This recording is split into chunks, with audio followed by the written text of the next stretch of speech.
ये अल्लाह के वलियों से ताल्लुक टूटने का नतीजा था कि जिस माँ ने इस बदजुबान को कई साल तक मेहनत मुशक्कत करके पाला, जब बोलने लगा तो उसी को कहने लगा तू तो शायद कोई नहीं, तू तो अपने चस्कियां विच पई रही है। कहा ना इसने, रिकॉर्ड पे मौजूद है। मां केड़ी शायद, मां तो शायद कोई नहीं, ये तो अपनी चस्कियां विच पई होए सन ते असीं हो पे हैं। हुजूर नब्बाज़े कौम, आलिम बामल, वली कामिल हजरत अलहाज मुफ्ती अबू दाऊद मोहम्मद सादिक साहब रहमतुल्लाह ताला अलैह मेरे वालिद गिरामी रहमतुल्लाह अलैह से बड़ी मोहब्बत फरमाते थे, और जब लाहौर तशरीफ लाते तो खिदमत का मौका इनायत फरमाते। आप एक जुमला फरमाया करते थे, फरमाया किसी सुन्नी को बगैर मुर्शिद के नहीं होना चाहिए। चलो मैं बात पूरी करने से पहले आपको थोड़ा सा सुल्तान बाहू की बारगाह में ले जाता हूं। हजरत सुल्तान बाहू रहमतुल्लाह ताला अलैह ने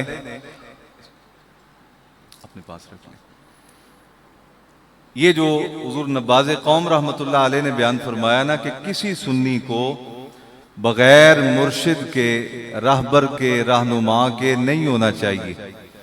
आपने इसकी हकीकत को पहले बयान फरमा दिया था, फरमाया सुनो, अगर रहबर कामिल के बगैर इंसान 1000 साल तक भी रियाजत के पत्थर से सर फोड़ता रहे, अगर मुर्शिद का दामन हाथ में नहीं तो उसे मंजिल मकसूद हासिल नहीं होगी। आप कहेंगे यार ये तो सूफियों की बातें हैं, तो आप किस तरफ लेके चल पड़े हमें? सूफी तो इस दौर में वैसे ही बड़े मुतनाज़े हैं। नहीं नहीं, सूफी मुतनाज़े नहीं है। एक बात को समझो, जिस दरख्त पे फल होता है ना, वट्टे उसे लोग मारते हैं। चूंकि इस दरख्त पे, इस्लाम के इस शजर पे तसव्वुफ वाले, रूहानियत वाले, अल्लाह अल्लाह करने और करवाने वाले, अल्लाह अल्लाह सिखाने वाले, दिलों में रब की मोहब्बत पैदा करने वाले, इस शजरे इस्लाम यानी तसव्वुफ के दरख्त पे फल बड़ा घना है। इस फल की वजह से जो भी उठता है इसी को पत्थर मारता है। फर्क सिर्फ इतना है कि अगर अकीदत लेके आएगा तो झोली भर के जाएगा, अगर मुंह फट के बदजुबानी करेगा तो ईमान से भी महरूम हो जाएगा। और हमने देखा, ये बहुत दूर की बात नहीं है, जिन्होंने औलिया कामिलीन पे जुबान दराजी की, वो कह उठे एक वक्त पे आके कि मां तो शायद कोई नहीं। मेरे अजीजों, इतना वक्त नहीं कि मैं बात को बार बार दोहराऊं, तवज्जो रखना और इशारा समझना। मैं कुछ बातें इशारों में भी कर जाऊंगा।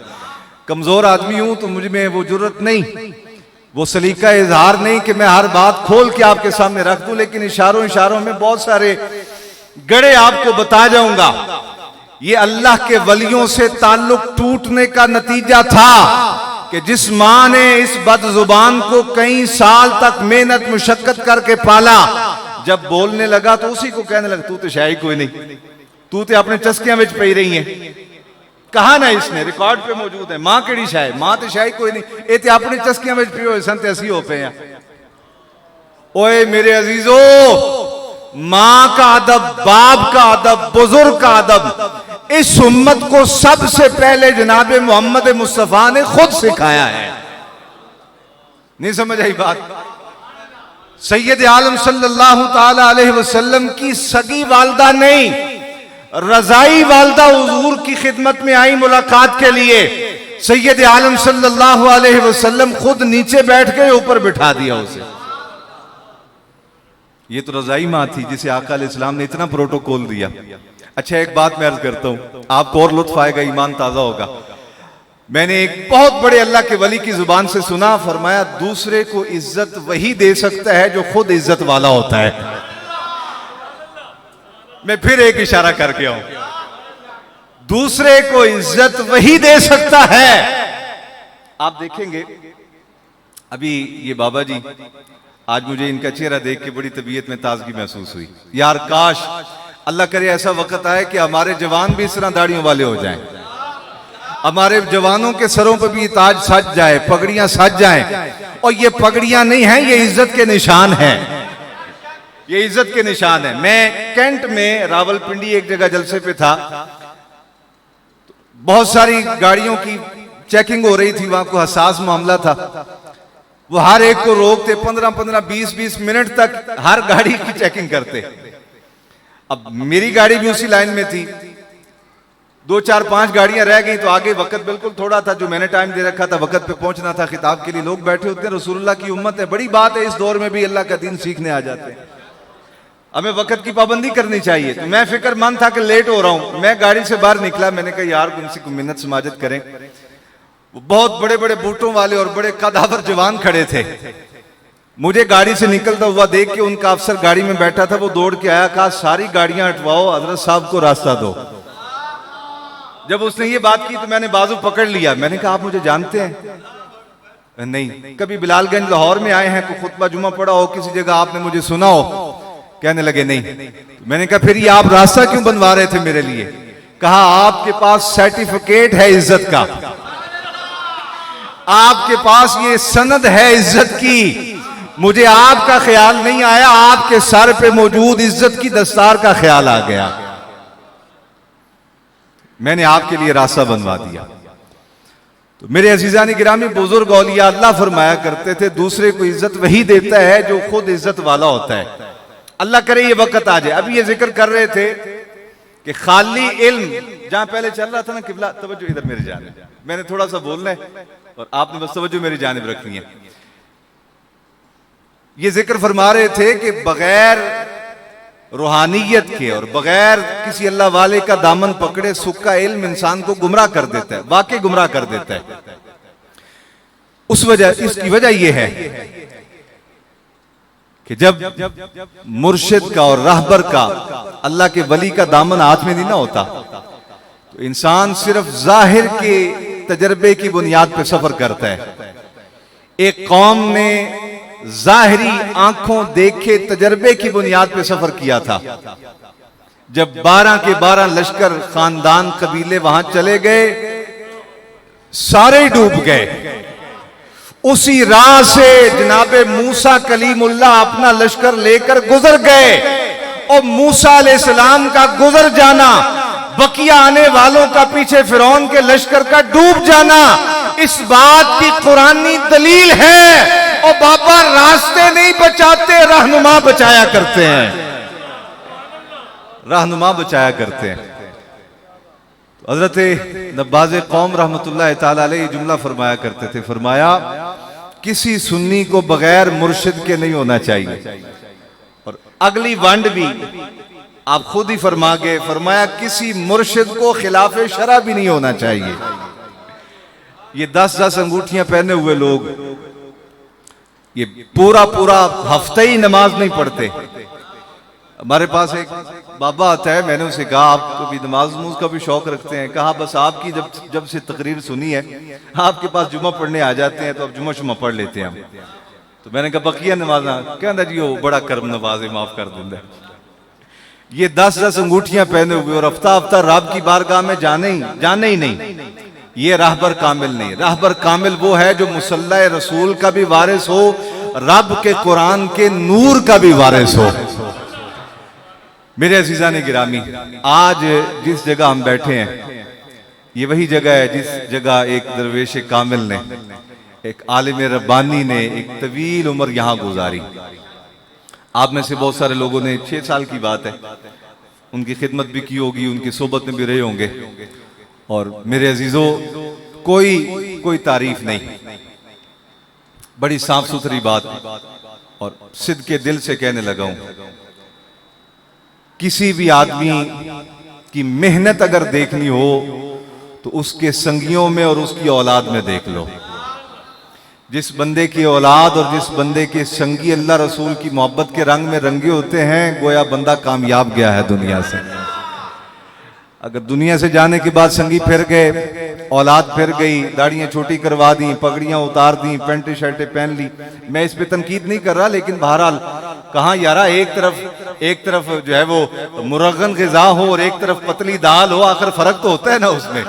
कहाँ ये रसूलुल्लाह के हुलिये की तशबीह और कहाँ खड़ा बाबू नजर आए, आखिर फर्क तो होता है ना। हजरत मियां शेर मोहम्मद रहमतुल्लाह ताला अलैह की बारगाह में एक साहब आए, जिक्र सुना कोई शेर मोहम्मद हैं, वहां शरकपुर में रहते हैं, अल्लाह अल्लाह करते हैं। वो कहीं सरकारी महकमे में, रेल के महकमे में अफसर थे। अफसरों को ये बड़ा मसला होता है, टाई शाई लगा के रखना, बूट शूट हर वक्त कस के और हैट पहन के रखना। तो वो मिलने के लिए आए और गाड़ी में से उतरे और खादिम ने फटाफट दौड़ के दरवाजा खोला, साहब को बाहर निकाला। आपने उसे एक नजर देखा तो मैं आने दो इसे। जब वो आया तो कहा, कैसे आए हो मियाँ? कहा जी हुजूर आपकी ज़ियारत के लिए आया हूँ, आपका जिक्र सुना है, दिल चाहा आपसे मुलाकात करूं, कुछ वक्त आपकी सोबत में बैठूं। फरमाया बड़ी अच्छी बात है, नाम क्या है तुम्हारा? कहने लगा गुलाम नबी। फरमाया नबी दे गुलाम इंज दे नहीं होंगे। बस एक जुमला उस अल्लाह के वली की जुबान से निकला, दिल की दुनिया बदल गई। आया था बाबू बन के, गया रसूलुल्लाह का गदा बन के। तो हजरत नबाज़े कौम रहमतुल्लाह ताला अलैह, ये जुमला मुझे बड़ा पसंद आया आपका। फरमाया कोई सुन्नी बगैर मुर्शिद के ना हो और कोई मुर्शिद अल्लाह रसूल की शरीयत के खिलाफ ना हो। जब मुर्शिद अल्लाह रसूल की शरीयत का पाबंद हो तो फिर मुरीद आगे बाशरा हो जाते हैं, मुरीद फिर आगे नमाजी हो जाते हैं, कुरान से मोहब्बत करने वाले हो जाते हैं, अल्लाह रसूल की निस्बतों का हया करने वाले हो जाते हैं। ये बेमुर्शदे होने का नतीजा है कि आज के बच्चे माओ के चेहरों पे चपेड़े मारते हैं। मैं थर के इलाके में गया, मैंने वहां हिंदुओं को देखा, हिंदुओं को गाड़ी गुजरती है और हिंदुआनी बीबियां गाड़ी गुजरती देख के चेहरा छुपा लेती हैं। मैंने कहा इनके पास इस्लाम नहीं, मशरिक की तहजीब है।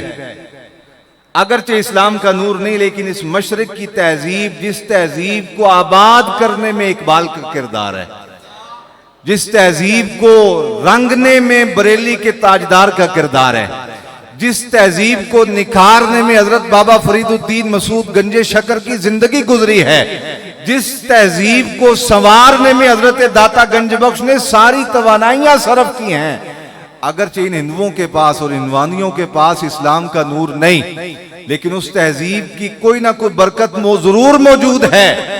रोड से गाड़ी गुजरती है और हिंदुओं की औरतें कपड़ा आगे कर लेती हैं। मैंने कहा ये कल्चर तो रसूलुल्लाह सल्लल्लाहु अलैहि वसल्लम ने मदीने में अता फरमाया था। चाहिए तो ये था कि ये कल्चर आज हम में मौजूद होता, लेकिन चूंकि कौम मुर्शिद का दर छोड़ बैठी, नतीजा ये निकला कि बहुत सारे रास्तों पे चल पड़े। अभी हम रास्ते में आ रहे थे, एक गली हम मुड़े, अंदाजा था कि यही रास्ता मजीद पार्क वाली मस्जिद में जाता है, चल पड़े। लेकिन चूंकि हमारा राहबर नहीं था, अगर राहबर होता तो कसम बखुदा ना परेशान होने की जरूरत थी, ना शीशा खोलने की जरूरत थी, ना पूछने की जरूरत थी। चूंकि बगैर राहबर के थे, नतीजतन परेशान हो गए। हालांकि पहले 2-4 बार यहां आ चुके हैं, इसके बावजूद हमें परेशानी में मुब्तला होना पड़ा। और फिर हमने गाड़ी रोक के एक जगह से पूछा, जो साहब खड़े थे उन्होंने कहा आप बहुत दूर निकल आए हैं, आपको पीछे जाना पड़ेगा, इधर से जाके इधर से जाके इधर से जाके घूम घूम आके। वो भी शायद ठीक ही कह रहे होंगे। इतने में ही अभी बात हो रही थी तो ये हमारे साथी सुल्तान खान और मोहम्मद उवैस ये लेने के लिए आ गए। जैसे ही आए ना तो मैंने उनसे कहा भी आपका मियाँ शुक्रिया, दरवाजा बंद करो, चलते हैं। अब हमें कहीं और जाने की और भटकने की और परेशान होने की जरूरत नहीं, हमारे लेके चलने वाले रहनुमा आ गए हैं।